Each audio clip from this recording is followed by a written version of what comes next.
Hey there, comic book fans. I'm John Andersen, and I just watched episode 15 of Agents of S.H.I.E.L.D, and it's pretty good. A lot of time travel, predestination stuff going on. But before I get into this episode, I am aware that I missed the last two episodes. I did see them. I've just been very busy, and I'll be working on those afterthoughts video later this week. Now, if you haven't seen this episode yet, keep in mind I'm going to be going through key plot points from the episode. So here is your spoiler warning. And there it goes. Now we're introduced to Charles Hinson, who has inhuman powers very reminiscent of the Oracle from the Matrix trilogy, where he has visions of the future by touching people, and that usually results in death, which is a very scary thought to have that kind of power, and obviously that changed who he was, and he's a very fearful person.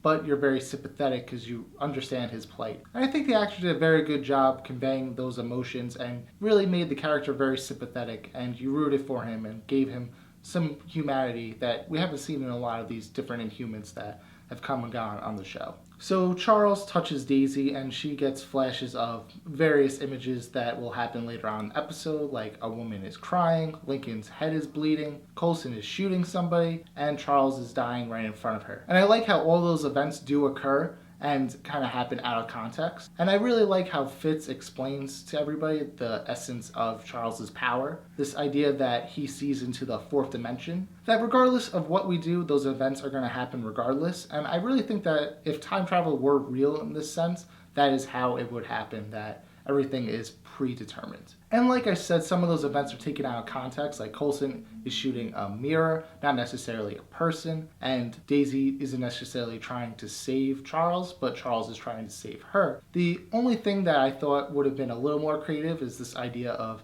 Lincoln's head injury. Now during this time, Andrew Garner gives himself in because he feels like he's going to fully transition into Lash. And I thought Lincoln's head injury was going to be caused by Lash, something a little different, but it's just one of Malik's henchmen that gives him that injury. But I like how we're getting more context on why Lash is killing all these Inhumans. I think subconsciously he's trying to track down Grant Ward's character because he's trying to create balance in this inhuman nature, which is something that Lincoln referenced earlier on in the episode. And finally, right before Charles passes, Daisy has one final vision, which is the first shot that we saw right after we got back from the mid-season break, which is this spaceship exploding in space, and we know it's a S.H.I.E.L.D. agent. Now, I think the show wants us to speculate that it's Daisy in the ship, but I think it's Daisy watching the ship explode from some sort of monitor, and that might be a different character in the ship. But only time can tell on that.